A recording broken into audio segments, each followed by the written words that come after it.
লেখিকা প্রতীতি চৌধুরীর বাসন্তী রঙের শাড়িতে। ঘরে ফিরেও রাগের চোটে ফুঁসছিল রূপালী। ভেবেছে কি গৌরব ওই মোনা না টিনার জন্য ওকে এড়িয়ে চলবে? পাক্কা 7 বছরের বন্ধুত্ব ওদের। যখন থেকে রূপালীর বাবা এ পাড়ায় বাড়ি করেছে তখন থেকে ও গৌরবকে চেনে। কলেজে ভর্তি হয়েছে মানে কি তার একটা লেজ আর 2টো শিং বেরিয়েছে? রাগে কাঁপতে কাঁপতেই হোয়াটসঅ্যাপ করলো গৌরবকে, this is my last warning Gora, আমি কিন্তু কালই কাকিমাকে সব বলছি। একটা দাগ হয়েই রয়ে গেল মেসেজটা। মনে মনে ভাবল রূপালী, তার মানে ইডিয়েটটা এখনো ওই মোনার সাথেই বসে আছে। রূপালীর চোখের কোণ দুটো ভিজে আসছিল, বুকের ভিতরে একটা জমাট যন্ত্রণা অনুভব করছিল। যখন থেকে রেডমির নতুন ফোনটা কিনেছিল গৌরব, দিন রাতই ওর নেট অন পেত। কতবার পাবজি গেমটা নিয়ে রাগারাগি হয়েছে রূপালীর সাথে। একবার তো গেমটা আনইনস্টল অবধি করে দিয়েছিল রূপালী। সেবারে তো প্রায় হাতাহাতি কাণ্ড। আর এখন ওর প্রিয় ফোন, ফেসবুক, পাবজি সব ভুলে কিনা ওই মোনার সাথে। রাগের চোটে মাথাটাও দপদপ করছিল রূপালীর। রূপাদি, ও রূপাদি, কখন বেরোবে গো? গোমরা মুখে জানালার দিকে তাকালো রূপালী। জানালার পর্দাটা পতপত করে উঠছিল, সেটা দিয়েই দেখতে পেল পাড়ার ছেলে মেয়েগুলো ডাকতে এসেছে। গলা ঝেড়ে আওয়াজ দিল রূপালী, দাঁড়া তোরা, আমি আসছি। রূপালীর মা ওর গলা শুনতে পেয়ে রান্নাঘর থেকে চেঁচিয়ে বললেন, খাওয়ার সময় হয়ে গেল, এখন আবার বেরোচ্ছিস কোথায়? রূপালী ওর পড়া টেবিলের ড্রয়ার থেকে রসিদ বইটা বার করে বলল, তোমার কাছে কিছু খুচরো হবে মা? মিতালি দেবী খুন্তি হাতে রান্নাঘর থেকে বেরিয়ে এসে বললেন, খুচরো? খুচরোতে কি হবে? আরে তুমি জানো না, মণিদাদু রোজই 2000-এর নোট দেখাচ্ছে। তারপরে ওই শুকতারা কলোনির আন্টিগুলো খুব চালাক, দেখলেই বলবে খুচরো নেই এখন, পরে আসবি। জানালা দিয়ে পাড়ার ছেলে মেয়েগুলোকে এক ঝলক দেখেই মিতালি দেবী বুঝতে পারলেন মেয়ে কোন রাজকার্য করতে যাচ্ছে। বিরক্ত স্বরেই বললেন, বিকেলবেলা বেরোবি, কাজকর্ম নেই? এই ভর্তি দুপুরবেলা লোকের ঘরে ঘরে ভিক্ষে করতে চলল। এমনিতেই কলেজ থেকে মেজাজটা বিগড়েছিল রূপালীর, তারপরে মায়ের তাচ্ছিল্যটা বেশ গায়ে লাগলো। কথা না বাড়িয়ে নিজের পার্স থেকে যা সামান্য কিছু খুচরো 10, 20, 50-এর নোট ছিল সেইগুলো সমেত রসিদ বইটা কাঁধের স্লিং ব্যাগে ভরতে লাগলো। মিতালি দেবী আরেকবার মেয়েকে উদ্দেশ্য করে বললেন, যা যা, তোর আর ভাত খেয়ে কাজ নেই, লোকের ঘরে ঘরে গাল খেয়েই পেট ভরিয়ে আয়। দ্বিরুক্তি না করে পায়ে চপ্পল দুটো গলিয়ে দরজাটা আওয়াজ করে রূপালী বেরিয়ে গেল। মিতালি দেবী ওর আগে বিড়বিড় করতে লাগলেন, আমি তো নিজের খাওয়ার জন্যই সকাল থেকে 7 রকম রেঁধে মরলাম। কালকে আরেকবার বলবি, দেখবি পোস্ত বড়া খাবো, চিংড়ির মালাইকারি খাবো, ওই আলু ভাতে ভাত খেয়েই থাকবি, আর কিচ্ছু জুটবে না। রূপাদি, এবার আমাদের পুজোটা সত্যি হবে তো? রূপালী আনমনে কি যেন ভাবছিল। আচমকা বিট্টুর এরকম প্রশ্নে বিরক্ত হয়ে বলল, কেন হবে না? এই তো প্রায় 1000-2 টাকা উঠে গেছে, এখনো 1000 তো উঠবেই, ঠিক হয়ে যাবে।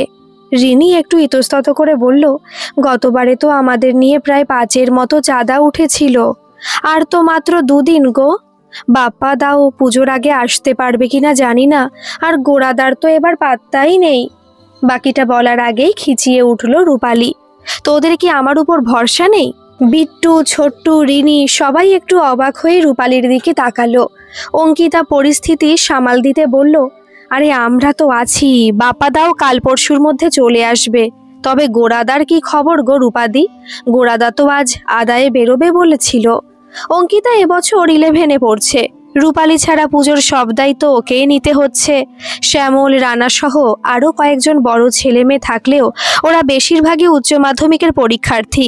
এদিকে গৌরব আর রূপালীর কলেজে সদ্য ফার্স্ট সেম কমপ্লিট হয়েছে, পড়ার চাপটাও কম, তাই ওদেরই সব কাজের দায়িত্ব নেওয়ার কথা ছিল।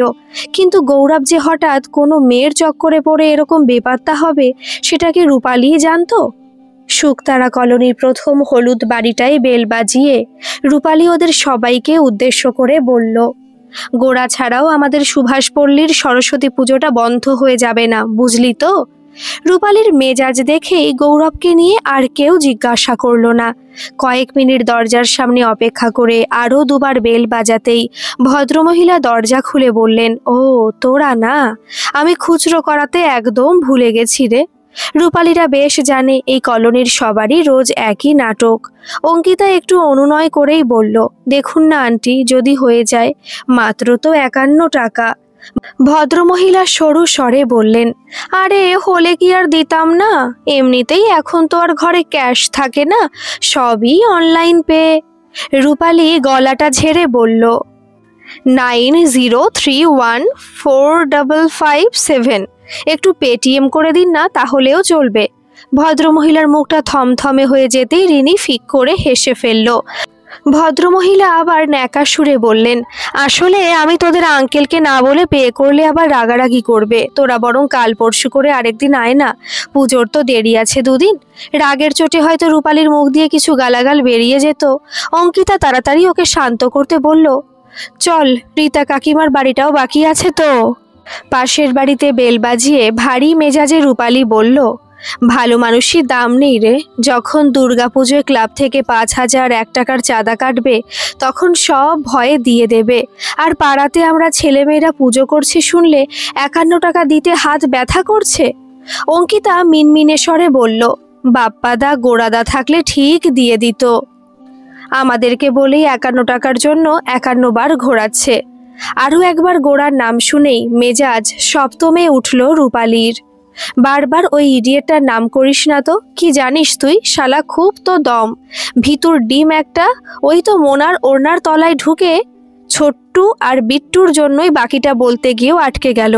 বড় বড় চোখে অঙ্কিতা তাকিয়ে রইল রূপালীর দিকে। ততক্ষণে হাতে ভাত সবজি মেখে দরজা খুলে বেরিয়ে এসেছেন রীতা কাকিমা। অঙ্কিতাই বলল, আন্টি, সরস্বতী পুজোর চাঁদাটা। রীতা কাকিমা বিরক্ত স্বরে বললেন, এই দুপুরবেলা খাওয়ার সময় কেউ আসে? রূপালী ওনার কথা শেষ হওয়ার আগেই বলল, পরশু বিকেলে বললেন কাকু নেই, কাল সকালে এলাম বললেন কাকু ঘুমোচ্ছে, ভাবলাম দুপুরে যাই, কাকু নিশ্চয়ই ভাত খেতে আসবেন। রীতা বলে ভদ্রমহিলা কিভাবে এড়িয়ে যাবেন সেটাই ভাবছিলেন।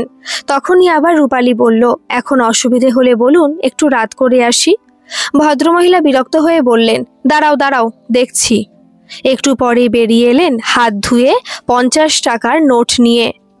অঙ্কিতা রূপালীর কানে ফিসফিসিয়ে বলল, রূপাদি, তোমার ট্রিকটা কাজে লেগেছে, মুখটা দেখলে রীতা কাকিমার। রূপালী ওর টপের কলারটা তুলে নিয়ে বলল, 3 দিন ঘুরেছি, ঠিকই করেছিলাম দুপুরে খাওয়ার সময় বিরক্ত করতে আসবো, জ্বালাতনে দিয়ে দেবে। বিট্টু হাসতে হাসতে বলল, তুমি পারো। হঠাৎ করে রূপালীর মুখ দিয়ে বেরিয়ে গেল, আমি পারবো না তো কি তোদের ওই গোড়াদা পারবে? সারা চিরকালই তো ভিতর ডিম, আমি না থাকলে ওদের পুজো হয়েই গেছিল, এতকাল ধরে আমিই তো। চোখের সামনেটা ঝাপসা হয়ে আসতেই থেমে গেল রূপালী। এখনো যে ছবির মতো ভাসছে 7 বছর আগের প্রথম আলাপটা।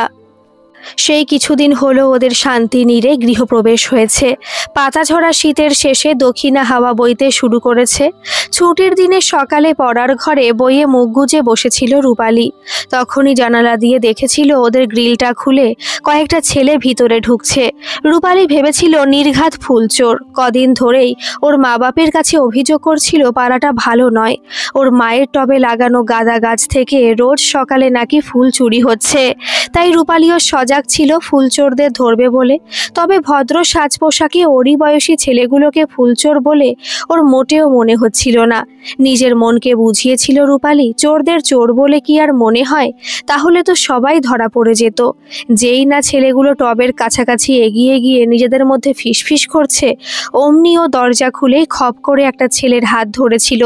সেই সাথে জোরে চিৎকার, ফুলচোর, ফুলচোর, মা তাড়াতাড়ি এসো, আমি তোমার ফুলচোরকে ধরেছি। ছেলেটার মুখটা ভয়ে শুকিয়ে গেছিল। আর রূপালীর মতো ফুলন দেবীকে দেখে তখন তার সাঙ্গপাঙ্গরা চম্পট দিয়েছে। মিতালি দেবীর সাথে রূপালীর বাবা কল্যাণ মিত্র বেরিয়ে এসে দেখেছিলেন সামনের উঠোনে তাদের মেয়ে একটা ফর্সা করে পাতলা মতো ছেলের হাত ধরে টানছে। ছেলেটা যেন পালাতে পারলে বাঁচে।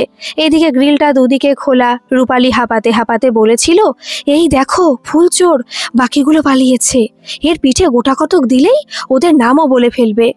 কল্যাণ বাবুর অবশ্য ছেলেটার মুখ দেখে মায়া হয়েছিল। বেশ সৌম্যকান্তি মুখমণ্ডল, কত আর বয়স হবে? রূপালীর মতোই হয়তো 7 কি 8 পড়বে। মিতালি দেবী ছেলেটার দিকে তাকিয়ে জিজ্ঞাসা করেছিলেন, এই তুই আমার টবের ফুল রোজ চুরি করিস? ছেলেটা ঘটনার আকস্মিকতায় থরথর করে কাঁপছিল, মুখে কোনো আওয়াজ অবধি বেরোয়নি।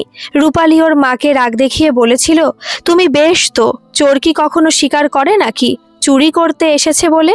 ছেলেটার ফর্সা হাতটা ততক্ষণে রূপালীর শক্ত হাতে ধরা থেকে লাল হয়ে গেছিল। কল্যাণবাবুই বাধ্য হয়ে মেয়েকে বলেছিলেন, ছাড় ওকে, হাতটা ভেঙে ফেলবি নাকি? রূপালী অবশ্য ওর বাপের কথা শুনতে নারাজ ছিল, উল্টে বলেছিল, ছাড়লেই তো পালাবে। অবশেষে কল্যাণবাবু গ্রিলটা বন্ধ করে মেয়েকে এক প্রকার আদেশ করেছিলেন, আমি বলছি তো ছাড়, ও যাবে না কোথাও, আমি আছি। ছেলেটা রূপালীর হাতের মুঠো থেকে ছাড়া পেলেও স্বাভাবিক হতে পারছিল না। ফর্সা চোখ মুখ লজ্জায় আর ভয়ে তখন রাঙা হয়ে গেছিল। মিতালি দেবী বলেছিলেন, জানিস এই গাছগুলোতে আমি দুবেলা জল দিই, সার দিই, কত যত্ন করি, তোরা নির্লজ্জের মতো ফুল ছিঁড়ে নিস কি করে? ছেলেটা অনেক কষ্টে মুখে সাই সাই আওয়াজ করে বলেছিল, আমি ফুল চোর নই কাকিমা। রূপালী হাত তুলে ছেলেটাকে এক থাপ্পড় মারতে গিয়েও ওর বাবার জন্যই সামলে নিয়েছিল। দাঁতে দাঁত চেপে বলেছিল, আহা কত নাটক, ফুল চোর নয়, সাধু। আমি তোদের দেখেছি ফুল চুরি করতে। ছেলেটা তখন চোখ নাক জলে ভরে গেছে, মুখটা টকটকে লাল, এমন ভয়ে হাঁসফাঁস করছে যে এখনই ধপ করে পড়ে যাবে। কল্যাণবাবু মেয়েকে থামিয়ে ছেলেটার কাছাকাছি গিয়ে জিজ্ঞাসা করেছিলেন, তোকে দেখেও তো মনে হয়নি ফুল চোর বলে, কি করতে এসেছিলি বাড়িতে? জল খাবি? ছেলেটা ফুপিয়ে ফুপিয়ে বলেছিল, চাঁদা। রূপালী বড় বড় চোখ করে বলেছিল, বিরাট সাহস তো তোর, দেখেছো বাপি, তুমি জল দিতে চাইছো আর এই চোর চা চাইছে। ছেলেটা নিজের চোখ মুখটা হাতে করে মুছে জোরে একটা শ্বাস নিয়ে ফুপিয়ে উঠে বলেছিল, চা নয়, চাঁদা চাইতে এসেছিলাম। মিতালি দেবী অবাক হয়ে বলেছিলেন, চাঁদা? এই সকাল সকাল কিসের চাঁদা রে? রূপালীর সাথে সাথে বলে উঠেছিল, একদম বিশ্বাস করো না, সব মিথ্যে কথা। চাঁদা চাইতে এলে তো খাতা রসিদ কিছু থাকতো। ছেলেটা একবার রাস্তার দিকে তাকিয়ে নিঃশ্বাস ফেলে বলেছিল, বিশ্বাস করুন, সত্যি চাঁদা। ওদের কাছে সব ছিল। সুভাষপল্লীতে আমরা গত বছর থেকে সরস্বতী পুজো করছি। রূপালী হাসতে হাসতে বলেছিল, এত করলে সরস্বতী ঠাকুর আর কি বিদ্যে দেবে তোদের? কল্যাণবাবু জিজ্ঞাসা করেছিলেন, কিসে পড়িস তুই? ছেলেটা ঢোক গিলে বলেছিল, ক্লাস 7, নিমপুরা হাই স্কুলে। কল্যাণবাবু বলেছিলেন, তাহলে তো রূপার বন্ধু হবি, ওরও তো 7। ছেলেটা রূপালীর কালো চেহারার দিকে আরেকবার ভয়ে ভয়ে এমন করে তাকিয়েছিল যেন সাক্ষাৎ যমদূতকে দেখছে। ততক্ষণে কল্যাণবাবুর পরের প্রশ্নটা কানে এসেছিল ছেলেটার, কি নাম তোর? ভয়ে ভয়ে আবার উত্তর দিয়েছিল, গোরা, মানে গৌরব বিশ্বাস। রূপালী হো হো করে হেসে বলেছিল, চোরের সারনেম বিশ্বাস, দেখেছো বাপি? কল্যাণবাবু মেয়েকে বকুনি দিয়ে বলেছিলেন, ও তো ফুল চোর নয় বলল, তারপরেও তুই ওকে সরি না বলে হাসছিস, সরি বল। রূপালী অবশ্য এত সহজে সরি বলার মেয়ে কোনোদিনই ছিল না। গৌরবের কাঁধের উপরে হাত রেখে বলেছিল, চল তবে বন্ধু হলাম, আর বন্ধুত্বে নো সরি, ওকে? সাক্ষাৎ যমদূত ওর কাঁধে হাত দিয়েছে ভেবেই গায়ে কাটা দিচ্ছিল গৌরবের। রূপালী ওর বাবাকে বলেছিল, আমাদের ঘরে চাঁদাটা শেষে দিও, আমি এদের সাথে বাকিদের ঘরে যাচ্ছি। মিতালি দেবী চেঁচিয়ে বলেছিলেন, তুই এদেরকে চিনিস না পাড়ার কাউকে চিনিস, চাঁদা আদায় যাচ্ছিস যে? রূপালী ভারী স্বরে উত্তর দিয়েছিল, আরে এটুকু তো ভরসা করো, এসব ভিতুর ডিমের থেকে ভালো আদায় করব। মিতালি দেবীর সাথে সাথে কল্যাণবাবুকে উদ্দেশ্য করে বলেছিলেন, দাঁড়িয়ে আছো যে চুপচাপ, বারণ করো মেয়েটাকে, কদিন হলো এখানে এসেছি, কিছুই চেনা জানা নেই, কি বিপদ ঘটবে এখনই? কল্যাণবাবু অবশ্য ছোট থেকে জানতেন তার কন্যাটি কেমন দোষী। গলা ঝেড়ে উনি বলেছিলেন, সে কারো বিপদ ঘটালে তখন আবার যেতে হবে না হয়। কালো গায়ের রং দেখে ছোটবেলায় বাড়ির সবাই ওর নাম দিয়েছিল রূপালী। প্রথম দেখে কল্যাণবাবুরও হয়তো মনে হয়েছিল এক মেয়ে, তারপরে কালো, ভবিষ্যতে কি জানে কি আছে, কিন্তু বড় হওয়ার সাথে সাথে বুঝতে পেরেছিল এ মেয়ে নিজের ভবিষ্যৎ নিজেই লিখে ফেলতে পারবে। কল্যাণবাবু তাকিয়েছিলেন ওনার মেয়ের দিকে। ততক্ষণে রূপালী গ্রিল খুলে বেরিয়ে গেছিল গৌরবের সাথে সুভাষপল্লীর রাস্তাতে। জিজ্ঞাসা করতে শুরু করেছিল, কত আদায় হয়েছে। ওই মোটু করে ছেলেটাও 7-এই পড়ে, ওর কি নাম রে? গৌরব মিনমিনে স্বরে বলেছিল, ওর নাম বাপ্পা, ও আমার সাথেই পড়ে, রানা 6-এ। তবে আদায় তেমন হয়নি, সবাই তো বাচ্চা বলে আমাদের তাড়িয়ে দিচ্ছে। রূপালী গৌরবের কাঁধে হাত রেখে আবার বলেছিল, তুই গোড়ানোস, গরু একটা, এমন মিনমিনে স্বরে চাঁদা চাইলে কেউ দেয়? এই দেখ, এরকম ভাবে বলতে হয়। ভারী গলায় পাক্কা অভিনেত্রীর মতো দেখিয়েছিল রূপালী। কাকু, সরস্বতী পুজোর চাঁদাটা বাকি রয়ে গেছে আপনার, পুজো পেরিয়ে গেলে দেবেন কি? রূপালীকে গৌরবের কাঁধে হাত রেখে ঘুরতে দেখে এতক্ষণ যেই বাপ্পা রানা ভয়ে গা ঢাকা দিয়েছিল তারাই আবার ধীরে ধীরে সামনে আসে। রূপালী ওদের দেখতে পেয়েই বলেছিল, তোরা বন্ধু? শালা বন্ধুর নামের কলঙ্ক। বন্ধুকে ফেলে কেউ পালায়? আমি তো ওকে পুলিশে দিচ্ছিলাম। ওদের দলে হঠাৎ করে এরকম একজন ডাকাত রানী গোছের নেত্রীর আবির্ভাব হওয়াতে যে ওরা মোটেও খুশি হয়নি সেটা ওদের চোখ দেখে বেশ বোঝা যাচ্ছিল। রূপালী অবশ্য সেসবের পরোয়া না করেই বলেছিল, তোরা সবাই নিমপুরা হাই স্কুলে পড়িস বল? আমাকে যে বাপি ওই চন্দনপুর গার্লসে কেন ভর্তি করলো? মেয়েগুলো সব ভীষণ ন্যাকা, ছাড় বাদ দে, আমরা তো সবাই একই পাড়ার, আজ থেকে আমরা সবাই বন্ধু, কেমন? জবরদস্তির বন্ধুত্বে বাপ্পা, রানা বা গোরা কেউই রাজি ছিল না। কেউ যখন দেখলো রূপালী ওদের দলে যোগ দিতেই চাঁদার অঙ্কটা তরতর করে 500 পেরিয়ে গেল, তখন আর ওকে দল থেকে বাদ দেওয়ার কথা ভাবতেই পারলো না। হ্যাঁ, সেই তখন থেকেই ওদের বন্ধুত্ব। বাপ্পা এখন ইঞ্জিনিয়ারিং পড়তে অন্য শহরে আছে। রানা, শ্যামল, দিয়া এবছরই উচ্চ মাধ্যমিক দেবে, পড়া নিয়ে বেশ ব্যস্ত। গোরা, রূপালী ভর্তি হয়েছে সামনের কলেজে, ওরাই মোটামুটি ফাঁকা আছে। তবে সুভাষপল্লীর বাগদেবীর আরাধনাতে এখন অঙ্কিতার মতো অনেক নতুন মুখও রয়েছে। মনে মনে ভাবলো রূপালী, নাই থাকুক গোরা, ও একাই সব সামলে নেবে। বাড়ি ফিরে চাঁদার হিসেবের খাতাটা খোলার আগেই আনমনে হোয়াটসঅ্যাপটা অন করলো রূপালী। গোরাকে পাঠানো ওর মেসেজটা সিন হয়েছে, কিন্তু কোনো রিপ্লাই নেই। দেখেই মাথাতে দপ করে আগুন ধরে গেল। এতটা অবহেলা ওকে, তাও কিনা মোনার মতো অসহ্য ন্যাকা একটা মেয়ের জন্য। টুং করে মেসেঞ্জারে মেসেজ ঢুকলো, আজকে কত টাকা ডাকাতি করলে? এটা সেই পাগলটা প্রায় মাস 6 আগে ভিকি নামের একটা প্রোফাইল থেকে ফ্রেন্ড রিকোয়েস্ট আসে। প্রথমে কিছুদিন ঝুলেই ছিল, তারপরে মেসেজ রিকোয়েস্ট আসতে থাকে, কখনো গুড মর্নিং, কখনো কেমন আছো। রূপালী উত্তর দিত না। কলেজের নবীন বরণ অনুষ্ঠানে ওর মায়ের অনুরোধেই রূপালী সেদিন প্রথমবার একটু সেজে গুজে গেছিল। ব্লু জিন্সের সাথে কলাপাতি কুর্তিটা পরে বেরিয়ে গেলে হয়তো ওকে গোড়ার কাছে হাসির খোরাক হতে হতো না, কিন্তু মিতালি দেবী লাল সাদা চুড়িদারটা বের করে দিয়ে বলেছিলেন, শাড়ি না পরতে চাস, এটা পরে যা। ভালো মেয়ের মতো চুড়িদার পরে রেডি হবার পরে মিতালি দেবী হঠাৎ আয়নার সামনে এসে বলেছিলেন, চল তোকে একটু সাজিয়ে দিই, কলেজে পড়ছিস, এখনো বাউন্ডুলের মতো ঘুরলে হয়? ইচ্ছে ছিল না রূপালীর। গোরা বারবার ফোন করে তাড়া দিচ্ছিল। শেষে মিতালি দেবী ফোনটা রিসিভ করে বলেছিলেন, তুই একটু অপেক্ষা কর, ও বেরোচ্ছে। একে রূপালী কালো, তারপরে লাল সাদা চুড়িদার, কপালে টিপ, চোখে কাজল, ঠোঁটে মেরুন লিপস্টিক, উঁচু করে চুল বাঁধা। ওকে যে কেমন একটা লাগছিল আয়নাতে, তবুও মা সাজিয়ে দিয়েছিল বলে কিছু বলতে পারেনি। লজ্জা লজ্জা পায়ে গোরার সামনে গেছিল। আর সেদিন ওকে দেখে গোরা যা হাসিটাই হেসেছিল এখনো মনে আছে রূপালীর। ওর তো ইচ্ছে করেছিল একটা কিল মেরে গোড়ার সামনের দাঁতপাটিটা উপড়ে ফেলতে, কিন্তু কলেজে যাওয়ার পরে যখন অনেকেই ওর দিকে তাকিয়ে মুচকি হাসছিল তখন বুঝেছিল দোষটা গোড়ার নয়, দোষটা ওর মায়ের। ইচ্ছে করলে অনুষ্ঠান ছেড়ে বাড়ি আসতে পারেনি। সামনে না হলেও আড়ালে যে সেদিন সবার ব্যঙ্গ আর হাসির পাত্রী হয়েছিল রূপালী, সেটা ভালো মতো বুঝতে পেরেছিল। এমনকি গৌরব অবধি সেদিন ওর সাথে না থেকে বলেছিল, তুই তো মেয়ে হয়ে গেছিস আজ, তোর সাথে ভাই আর থাকা যাবে না। রূপালীর তো একবার কান্না পেয়ে গেছিল। তার মানে ও কালো বলে কি এতদিন ওকে গোড়া ছেলে ভেবে বন্ধুত্ব রেখেছে? সাজলেই বুঝি মেয়ে হয়ে যায়? সেদিনই গোড়ার সাথে প্রথম আলাপ হতে দেখেছিল মোনালির। রূপালীর সাথে গার্লসেই পড়তো মোনালি। রূপালী স্কুল চেঞ্জ করলেও মোনালি গার্লস স্কুল থেকে উচ্চ মাধ্যমিক পাশ করে কলেজে ভর্তি হয়। মোনালির মতো সুন্দরীর জন্য যে কলেজে যে কেউ পাগল হতে পারে সেটা জানতো রূপালী, কিন্তু তাই বলে গোড়া? ফেরার পথে সেদিন গৌরবী বলেছিল, জানিস মোনা কি বলল আমাকে? বলল আমি ভিভেনের মতো দেখতে। তুই জানিস ভিভেনকে? নাকশিটকে রূপালী জিজ্ঞাসা করেছিল। ভিভেল সাবান? গৌরব বিরক্ত হয়ে বলেছিল, ধুর, তোকে যে কেন বলি আমি, একদম ফালতু তুই, কোনো নলেজ নেই। ভিভেন ইজ অ্যান অ্যাক্টর। রূপালী বেশ বুঝতে পারছিল মোনালির সৌন্দর্যে, মোনালির সান্নিধ্যে ওদের বন্ধুত্ব আজ ফিকে পড়ে গেছে। তাই হয়তো রূপালীকে শুধু দেখতে নয়, ওর কথাও খারাপ লাগছে।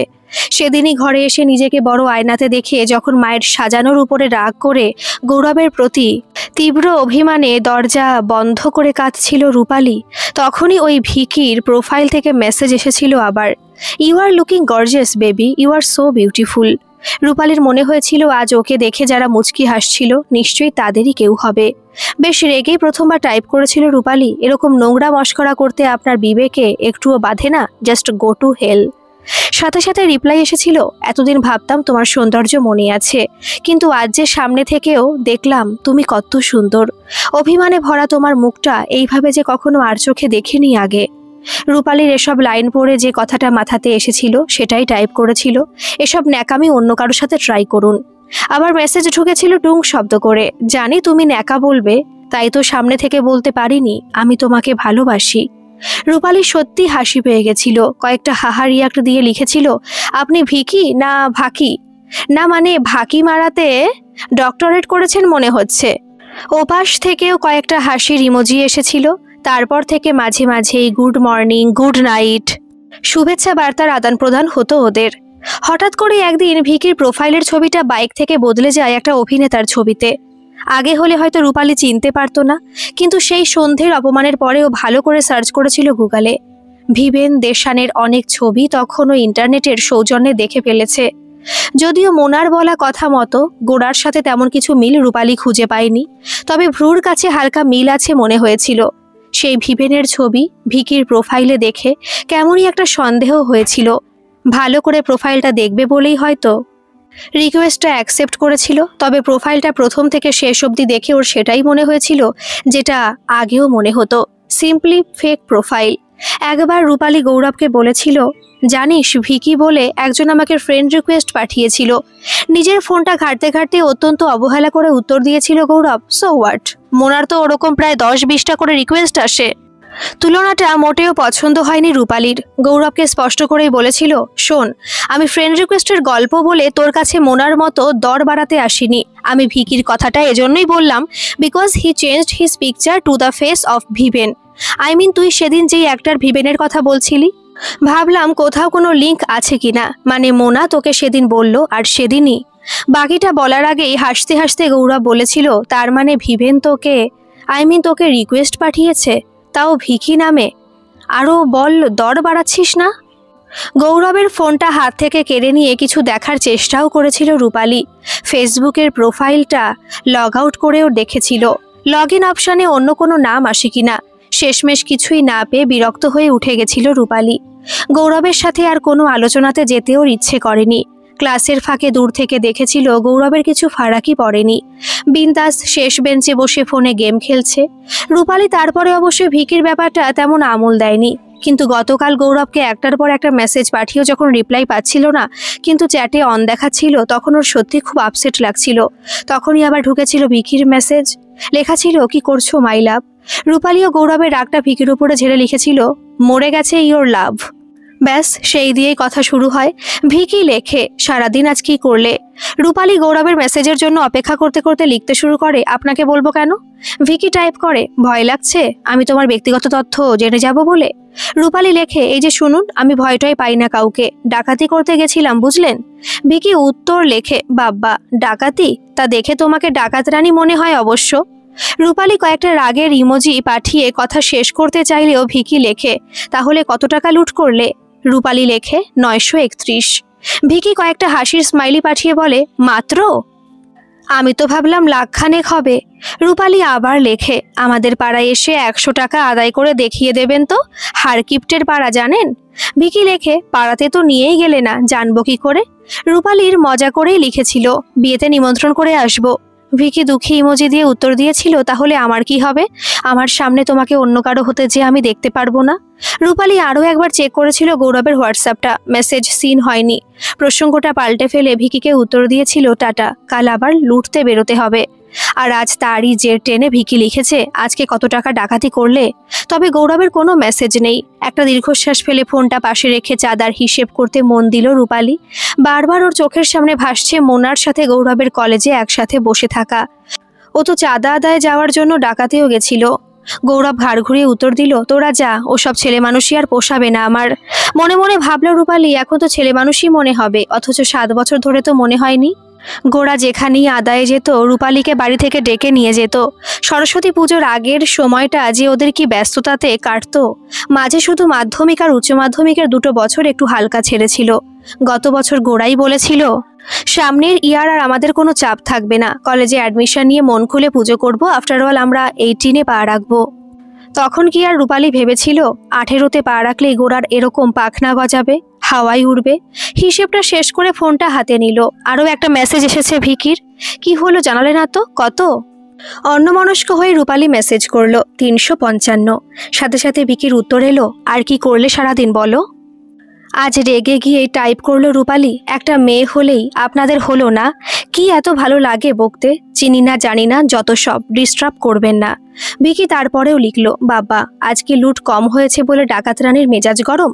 রূপালী লিখলো, এই যে আমি ডাকাত রানী নই, পুজোর চাঁদা আদায়ে গেছিলাম, ভদ্রভাবে কথা বলুন। ভিকি কয়েকটা স্মাইলি পাঠিয়ে লিখলো, তুমি তো কাল বলেছিলে লুট করতে যাও। আচ্ছা রাগ না করে বলো তো সরস্বতী পুজোর প্ল্যান কি? কলেজে আসছো তো? দীর্ঘক্ষণ অপেক্ষা করে গৌরবের কাছে কোনো উত্তর না পেয়ে রাগটা যেন ধীরে ধীরে মন খারাপে বদলে যাচ্ছিল রূপালীর। ভিকিকে টাইপ করলো, কি হবে আমার প্ল্যানে? কাল ওদের অত ভাবতে নেই, সাজতে নেই। ভিকির সাথে সাথে টাইপ করলো, সে কি, আমি 1 যুগ ধরে অপেক্ষা করে আছি বাসন্তী রঙের শাড়িতে তোমাকে দেখব বলে। রূপালীর মনে হচ্ছিল হয় এই ছেলেটা নির্ঘাত পাগল, আর না হলে এরকম করে কষ্ট দিতে ওর ভালো লাগে। কয়েক সেকেন্ড উত্তর না পেয়ে ভিকি আবার টাইপ করলো, বাসন্তী রঙের শাড়ি, কপালে ছোট্ট হলুদ টিপ, খোপা করে চুল বাঁধা, চোখে মোটা গাঢ় কাজল। রূপালী হাসির ইমোজি পাঠিয়ে লিখলো, কালো চেহারায় কালো কাজল দেখতে পাবেন তো? ভিকি লিখলো, আমি তো দেখার জন্যই অপেক্ষা করে আছি, বললাম যে 1 যুগ ধরে। রূপালী টাইপ করলো, তা বেশ ভালো, তবে আপনার আশা পূরণ হবে না, আমার শাড়ি নেই আর আমি পরিও না। ভিকি উত্তরে লিখলো, যদি বলি আমার ভালোবাসার উপরে ভরসা আছে, আমি অপেক্ষাতে থাকবো, তুমি বাসন্তী রঙের শাড়ি পরেই কলেজে আসবে। রূপালী মনে মনে হেসে বলল, যত সব পাগল। উত্তর না দিয়ে ফোনটা সরিয়ে রাখলো। মোনালি, সুমিতা, পল্লবের সাথে বসে আড্ডা দিচ্ছিল গৌরব। একটু দূরে দাঁড়িয়ে ওর ফোনে রিং করলো রূপালী। স্পষ্ট দেখতে পেল, ফোনটা হাতে নিয়েও পাশে নামিয়ে দিল। বুঝতে পারল রূপালী ওর ফোন দেখেই সাইলেন্ট করে দিল। একবার ইচ্ছে করছিল সামনে গিয়ে দুমদাম করে কয়েকটা কিল চড় বসিয়ে দিতে। অনেক কষ্টে মাথাটা ঠান্ডা করে কাছে গিয়ে বলল, একবার শোন, কথা আছে তোর সাথে। মোনালির কানের কাছে কিছু একটা ফিসফিস করে রূপালীর সামনে এসে গলাটা ঝেড়ে বলল, হ্যাঁ বল। রূপালীর ঠোঁট দুটো রাগে কাঁপছিল, দাঁতে দাঁত চেপে বলল, তুই যে এতটা পাল্টে যাবি কখনো ভাবিনি গোরা। গৌরব কিছুই হয়নি এমন একটা ভাব করে বলল, যা, আমি আবার কি পাল্টে গেলাম? রূপালী ভারী মেজাজেই বলল, আমাদের সুভাষপল্লীর সরস্বতী পুজোটা তুই আর বাপ্পা মিলেই শুরু করেছিলি, কাল সকালের দায়িত্বটুকু অন্তত ভাগ করে নিস। গৌরব গাছাড়া ভাব করে বলল, কেন, বাপ্পা আসেনি? রূপালী হালকা হেসে বলল, তোর কাছে এটাই এক্সপেক্টেড? বুঝেছিলাম ওর সাথেও নিশ্চয়ই কন্ট্যাক্ট করার সময় হয়নি। হবে কি করে, ঘন্টার পর ঘন্টা মোনার সাথে চ্যাটে অন থাকলে? গৌরব গম্ভীর স্বরে বলল, তুই কিন্তু আমার পার্সোনাল স্পেসে কথা বলছিস। রূপালী বিদ্রুপ করে বলল, তাই তো, তবে ভুল হয়ে গেছে, সরি রে। গৌরব অবাক হয়ে বলল, তুই আমাকে সরি বলছিস? রূপালী একটা ক্লান্ত নিঃশ্বাস ফেলে বলল, হ্যাঁ রে, বলছি। বন্ধুদের মধ্যে সরি বলা চলে না, বন্ধুত্বের বাইরে তো চলে। তার মানে কি বলতে চাইছিস, আমি আর তোর বন্ধু নই? যেদিন থেকে তোর বন্ধুত্বের বাইরে পার্সোনাল স্পেস তৈরি হয়েছে সেদিনই সব বন্ধুত্ব শেষ হয়ে গেছে গোরা। ছাড়, যেটা বলছিলাম। হা করে গৌরব তাকিয়েছিল রূপালীর দিকে। মনে হলো যেন ওর চোখের কোনা দুটো চিকচিক করছে। রূপালী এক মুহূর্ত থেমে বলল, কাল সকালটা এলে একটু ভালো হতো। অনেক রকম কাজ, প্রসাদ করা, আলপনা আঁকা, বাপ্পাটাও কখন আসবে বুঝতে পারছি না, দেখিস পারলে আসিস। রূপালী পেছন ঘুরতে গৌরব বলল, আর ইউ ফিলিং জেলাস রূপা? তুই কি মোনার জন্য? রূপালীর কান্না পাচ্ছিল, তবু এরকম কথাটা মনে হলো চাবুকের মতো এসে ওর বুকে লাগলো। ঘুরে দাঁড়িয়ে সোজা চোখে বলল, শোন, ওসব ফিলটিল আমার হয় না। আর তোর মধ্যে কখনো ভিভেন টিভেনকে দেখতেও পাইনি। ছোটবেলায় যে ছেলেটার কাঁধে হাত রেখে ঘুরতাম তার কাঁধটা আমার কাঁধের থেকে কয় ইঞ্চি উপরে উঠে গেছে বলেই শুধু দেখেছি। চলি। গৌরব ওর হাতটা ধরে বলল, তাহলে কেন বন্ধুত্ব রাখতে চাইছিস না? বিলিভ মি, কাল আমার জীবনে খুব স্পেশাল একটা দিন। এতদিন আমরা বন্ধু ছিলাম, বাট আমি ওকে প্রপোজ করতে চাই। আই রিয়েলি লাভ হার। রূপালী ওর হাতটা ছাড়িয়ে বলল, তো কর না, বারণ কে করেছে? আমি তো শুধু এক সকাল পাড়ার পুজোটাতে থাকতে বললাম। গৌরব একটা ঢোক গিলে বলল, তুই কাল কলেজে আসবি? রূপালী গম্ভীর স্বরে বলল, না, আমার সময় হবে না। গৌরব সাথে সাথে অদ্ভুতভাবে হেসে বলল, জানতাম এটাই বলবি। মোনাও এটাই বলেছিল, ইউ লাভ মি রাইট? আর সেজন্য তুই প্রথম থেকে আমাদের উপরে jealous? What, are you mad? তাহলে তুই কলেজে নিশ্চয়ই আসতিস। অ্যাকচুয়ালি তুই দেখতে পারবি না তোর বন্ধু কাউকে প্রপোজ করছে। রূপালী বিরক্ত হয়ে বলল, just go to hell, I don't care, okay? Rupali চলে যাওয়ার সময়ও শুনতে পেল, কত মিথ্যে বলবি, আমি জানি সবকিছু, বুঝিও সবকিছু, স্বীকার করতে শেখ। পিছন ফিরে না তাকিয়ে চলে গেল রূপালী। পুজোর দিন সকালে সুভাষপল্লীর পুজোতে বাপ্পা রানার সাথে গোড়া থাকলে ওর দিকে ইচ্ছে করেই আর চোখাচোখি হতে চায়নি রূপালী। গৌরব যে ওকে এতটা নিচে নামিয়ে আনতে পারে ও কখনো ভাবেনি। মোনার সাথেও রিলেশনে রূপালী কেন জেলাস হবে? অঞ্জলি দিতে দিতে আর চোখে একবার তাকিয়ে দেখল গোড়াকে। দিব্যি আকাশি রঙের পাঞ্জাবি পরে ফুরফুরে মনে ঠাকুরের পায়ে ফুল ছুটছে। হয়তো মনে মনে রিহার্সাল করছে মোনাকে কি বলবে, কিভাবে প্রপোজ করবে। গতকাল যে ওকে এত কিছু বলল তার বিন্দুমাত্র অনুশোচনা নেই। আবার টুং করে একটা মেসেজ ঢুকলো মেসেঞ্জারে। গতকাল থেকে ভিকি বলে ছেলেটাও জ্বালিয়ে মারছে। আবার লিখেছে, আমি জানি তুমি আমার ভয়ে কলেজে আসতে চাইছো না। একবার মনে হলো এই ভিকিকে লিখেই দেয়, ওর 7 বছরের বন্ধু নাকি ওকে জেলাস মনে করে তার খুশিতে, সেই জন্যই ও কলেজ যাবে না। পরে মনে হয়েছে যাকে চেনে না জানেও না তাকে এসব বলেই বা কী লাভ। রূপালী টাইপ করলো, আজ অনেক বাসন্তী প্রতিমা দেখতে পাবেন, কাউকে একটা বেছে নিন। একটু পরে মেসেজ এলো, আমি যে আমার মনে একমাত্র সেই বাসন্তী শাড়ির রমণীকেই স্থাপন করেছি, অন্য কেউ আর সে স্থানে আসবে কি করে? মনে মনে হেসে রূপালী আবার মেসেজ করলো, তাতে কি, তাকে বিসর্জন দিয়ে নতুন কাউকে মনে স্থাপন করে নিন। ভিকির উত্তর এলো, সব যদি এত সহজ হতো তাহলে তো তুমিও আজ আকাশি পাঞ্জাবির থেকে মন সরিয়ে আমার জন্য বাসন্তী শাড়িতে সেজে আসতে পারতে। এবারে সত্যি কপালে ভাঁজ পড়ল রূপালীর। তবে কি ছেলেটা ওদের পাড়ারই? এদিক ওদিক তাকিয়েও গোড়াকে আর দেখতে পেল না। কাপা হাতে টাইপ করলো রূপালী, কে আপনি, সত্যি করে বলুন তো? ভিকির উত্তর এলো, 7 বছর ধরে সব সময় তো তোমার সাথে আছি, বুঝতে পারোনি?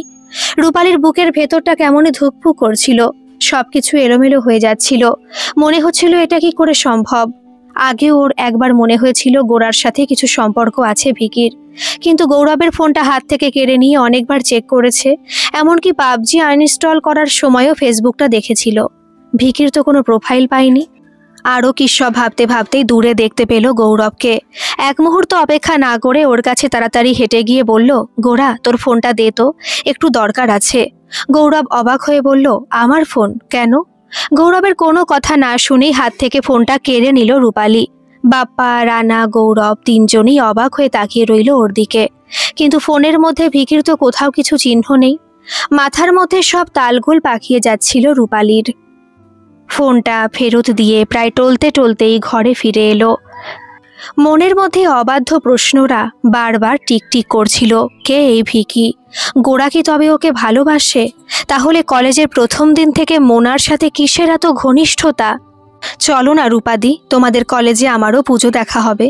রূপালীও নিজের ঘরের এক কোণে জানালার দিকে আনমনা হয়ে তাকিয়ে বসেছিল। মিতালি দেবী ঘরে ঢুকেই বললেন, ও কখনো কারো কথা শুনেছে? কি জন্য ওকে বলছিস? তুই বরং রিনিকে নিয়েই ঘুরে আয়। রূপালীর কিছুই বলতে ইচ্ছে করছিল না। একদিকে গৌরব ওকে বলেছে ওর কলেজে না যাওয়া মানে নাকি ও মোনা আর ওর রিলেশনটা নিয়ে জেলাস। অন্যদিকে ভিকি বলেছে সে নাকি জানে তার জন্যই ও কলেজে যাবে না। এদিকে আকাশি পাঞ্জাবি পরে যে আজ গৌরব ওদের পুজোতে এসেছে সেটাও জানে, তার মানে এটাও জানে গোড়াকেও ভালোবাসে। আচ্ছা তবে কি গোড়া ঠিক সত্যিও গোড়াকে ভালোবাসে? কিন্তু তাতেই বা কি, গোড়া তো মোনার সাথে। রিনি এদিকে অঙ্কিতাকে দেখে ঝোঁক ধরেছে। অঙ্কিতা দিদি তো শাড়ি পরেছে, আমি শাড়ি না পরে অঙ্কিতা দিদির সাথে যাব না কাকিমা। মিতালি হেসে বলল, দেখেছিস রিনি এইসবে ক্লাস 4-এ পড়ে, তাতেই শাড়ি পরার কত শখ। আমরাও তো সরস্বতী পুজোতে ছোটবেলায় শাড়ি পরেছি, আর আমার ঘরের এই বুড়িটা কোনোদিন আর শাড়ি পরল না। সেইবার গোড়ার মা শাড়িটা দিয়ে পাঠালো, বলল রূপার নাকি বিয়ে বাড়ির শাড়ি কিনতে গিয়ে এই শাড়িটা পছন্দ হয়েছিল।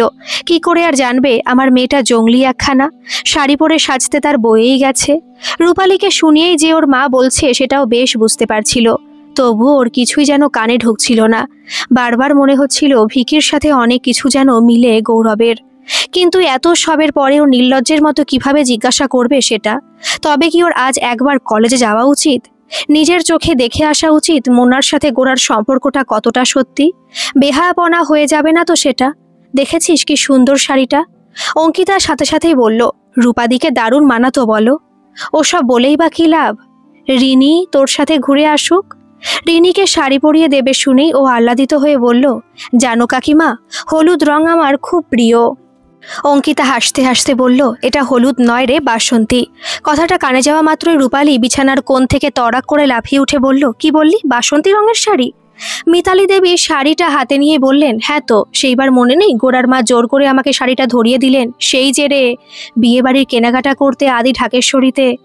আর কিছু না শুনে ছো মেরে শাড়িটা হাতে নিয়ে রূপালী বলল, তুমি রিনিকে তোমার অন্য কোনো হলুদ শাড়ি পরিয়ে দাও, আমি এখনই রেডি হয়ে আসছি, কলেজে যেতে হবে। অঙ্কিতা মিতালির দিকে হা করে তাকিয়ে থাকতেই উনি বললেন, এই মেয়ের মতিগতি বোঝা ভার। চোর তুই, হ্যাঁ হ্যাঁ তুই চোর, অন্য কেউ না। গৌরব এক দৃষ্টিতে তাকিয়েছিল বাসন্তী রঙের শাড়ি পরে ওই সামনে দাঁড়ানো রূপালীর দিকে। ঘোর কাটতেই আশেপাশে এক ঝলক দেখে গৌরব বলল, কি বলছিস তুই, তোর মাথা ঠিক আছে? শাড়ি, চুড়ি, খোপা টিপ, তারপরে আবার এসব? এই অনেক নাটক করেছিস তুই। ফুল চুরি থেকে তোকে ছেড়ে দিয়েছিলাম বলে ভাবিস না আজও ছেড়ে দেব। তুই চুরি করে ছাড়া পেয়ে যাবি? গৌরব কাঁপা কাঁপা গলায় বলল, মানে আমি কি চুরি করেছি বল? রূপালী সোজা গৌরবের দিকে তাকিয়ে রইল। একটা ঢোক গিলে গৌরব বলল, তুই কিন্তু আমাকে ব্ল্যাকমেল করছিস রূপা। তুই জানিস আমার ভয় লাগে, তুই এরকম করে তাকালে। রূপালী গম্ভীর স্বরে জিজ্ঞাসা করল, ভিকিটাকে বল। তুই না গরু। গৌরব নিরীহ মুখে বলল, আমি সত্যি কিছু জানি না, বিশ্বাস কর। রূপালী গৌরবের আকাশি পাঞ্জাবির কলারটা ধরে বলল, ওকে, বিশ্বাস করলাম। চল তবে, তুই আমার সামনেই মোনাকে প্রপোজ করবি। মোনালির হৃদয় যে চুরি করে ফেলেছিস। রূপালী কলারে টান মারতেই ওর হাতটা শক্ত করে ধরে গৌরব বলল, প্লিজ রূপা, মোনা আমার বন্ধু। আমি তো শুধু বাপ্পার সাথে ওর সেটিং করিয়ে দিয়েছি। সবার মাঝে এসব উল্টোপাল্টা বলে আমার মান ইজ্জতের ফালুতা বানাস না। দেখ বাপ্পা আজ কত আশা নিয়ে এসেছে ওকে অফিসিয়ালি প্রপোজ করবে বলে। ওর মুখটা দেখে তোর একটুও মায়া হচ্ছে না? ও তো তোরও বন্ধু। রূপালী বাপ্পার দিকে তাকিয়ে দেখলো রানার সাথে গল্প করছে আর আর চোখে মোনালিকে দেখছে। মোনালি স্লিভলেস ব্লাউজের সাথে পাতলা একটা শাড়ি পরে এই ঠান্ডাতে ঘুরছে, পারেও সব। রূপালীর তো এই বাসন্তী রঙের তসরের ভারী শাড়িটা মায়ের হাত ভর্তি ব্লাউজ দিয়ে পরেও ঠান্ডা করছে। গৌরব বলতে লাগলো, আচ্ছা ঠিক আছে, ওদিকে চল, আমি বলছি। প্লিজ এখানে সবার সামনে আমার কলারটা ছাড় মা। রূপালীর পিছনে পিছনে কলেজের সবার থেকে অনেকটা দূরে গিয়ে দাঁড়ালো গৌরব। তারপরে মাথা চুলকে বলল, আমি কি করব বলতো? শালা মোনার সাথে দুবার মিট করেই বাপ্পার প্রেম হয়ে গেল, সেটিংও হয়ে গেল, আর আমার 7 বছর ধরে। মানে ইচ্ছে তো হয় নাকি? রূপালী হালকা হেসে বলল, কি ইচ্ছে হয় শুনি? গৌরব এদিক ওদিক তাকিয়ে অনেক চেষ্টা করে বলল, তোকে সেসব বলা যাবে না। ঠিক আছে, সেটা বুঝলাম, কিন্তু 7 বছর ধরে আমি জানতে পারলাম না মেয়েটা কে, সেটা তো বল। গৌরব মাথা নিচু করে বলল, ভেবেছিলাম অ্যাটলিস্ট জেলাস হয়ে বুঝবি। আমি না হয় এভাবে আজীবনকাল পেছনে পেছনে হাঁটতাম, তবুও যদি বুঝতিস আমার যেমন কপাল। ফুলন দেবীর কি আর ফিলিংস আছে? রূপালী দীর্ঘশ্বাস ফেলে বলল, হ্যাঁ রে, ফিলিংস নেই বলেই তো সকাল সকাল এই ঠান্ডাতে বাসন্তী রঙের শাড়ি পরে সবার কাছে আরেকবার তামাশা হতে চলে এলাম। ঠোঁট দুটো ফুলিয়ে অভিমানের স্বরে গৌরব বলল, বাসন্তী শাড়ি কি আর আমার জন্য পরেছিস? সেইবার সরস্বতী পুজোর আগে মা যখন দিল, কত আশা করেছিলাম তুই পরবি। তোকে বলেও ছিলাম স্কুলে পরে আসার জন্য, তখন তো পড়িসনি। আর আজ ভিকি মেসেজ করতেই আমার আগেও মনে হয়েছিল তোর ফোনটা আমি এতবার চেক করেছি, ভিকির প্রোফাইলটা তবুও পাইনি। মানে কি করে? গৌরব ইতস্তত করে বলল, পুরনো বন্ধুত্ব, পুরনো ফোন, এসবের অনুভূতি চিরস্থায়ী রে। পুরনো ফোন শব্দটা শুনেই মাথার জটটা খুলে গেল রূপালীর। ঠিক তো, কলেজে ভর্তি হবার পরে নতুন ফোন কিনেছিল গৌরব, আর তার কিছুদিন পর থেকে ভিকির প্রোফাইল। হা করে গৌরবের দিকে তাকিয়ে রূপালী বলল, মানে তুই পুরনো ফোন থেকে ভিকির নামে প্রোফাইল খুলে? মাই গড! আর ওই সব রোম্যান্টিক লেখাগুলো তুই, মানে আমি তো সত্যি বিশ্বাসই করতে পারছি না। গাল ফুলিয়ে গৌরব বলল, হ্যাঁ রে, আর তুইও তো বেশ রিপ্লাই করতিস। আমি উত্তর না দিলেই ওকে মেসেজ। খুব ভালো লাগতো না ভিকিকে? গৌরবের গাল দুটো টিপে দিয়ে রূপালী বলল, আরে আরে, জেলাস, ভিকির প্রতি জেলাস। গৌরব রূপালীর হাত দুটো শক্ত করে ধরে বলল, কি করব, তোকে জেলাস করে প্রপোজ করাবো ভেবেছিলাম, আর নিজেই জেলাস হয়ে বলে ফেললাম। রূপালী হেসে বলল, কি বলে ফেললি? গৌরব রূপালীর কপালের হলুদ টিপটার দিকে একদৃষ্টে তাকিয়ে বলল, এই যে, ভালোবাসি তোকে, আমার মনের আসনে বসানো বাসন্তী শাড়িকে। রূপালী গৌরবকে জড়িয়ে ধরে বলল, ভাগ্যিস আমার কাঁধ ছাড়িয়ে বেড়ে উঠেছিলি, না হলে তোর বুকে কি আর মাথা রাখতে পারতাম। গল্পটি কেমন লাগলো অবশ্যই কমেন্ট করে জানাবেন, আর ভালো লাগলে একটা সাবস্ক্রাইব করে আমার পাশে থাকবেন। ধন্যবাদ।